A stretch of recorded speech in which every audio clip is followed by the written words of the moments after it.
મારું કશું ફેવરેટ ખાવાનું બનાવી દઉં.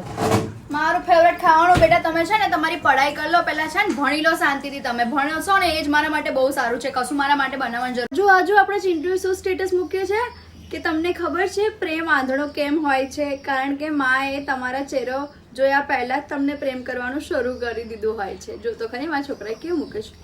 હાય હાય આ જો રમીલાબેનના છોકરાએ બી કશું મૂક્યું છે. વિચારું છું કે આ મધર્સ ડે પર મારી મમ્મીને બહુ ગિફ્ટ કરી દઉં. જો તો ખરી કેવું બધું લખે છે બા. મારો છોકરો આવું લખે ને તો જીતેજી મરી જાઉં બા. ફરવા જઈએ આપણે. ના બેટા મારે કશે ફરવા નહીં જવું. એના કરતાં બહાર આપણે પૈસા બગાડીએ બરાબર. એમ બી એટલો બધો ખર્ચો થઈ ગયો છે. એના કરતાં એક કામ કરીએ છીએ ને મસ્ત ગરમી બી છે. રસ અને પૂરી બનાવી દઉં. સેવસળ ખાવો તો સેવસળ બનાવી દો. હે કંઈક પાવભાજી ખાવી હોય તો કશું બનાવી દો. આપણે શાંતિથી ઘરે જ બેસીએ. બહાર નહીં જવું. ખોટો પૈસા નહીં ખર્ચા આપણે. લો મમ્મી આ તમારી માટે ડ્રેસ. મારી માટે આ બધું શું કરવાની જરૂર હતી હે?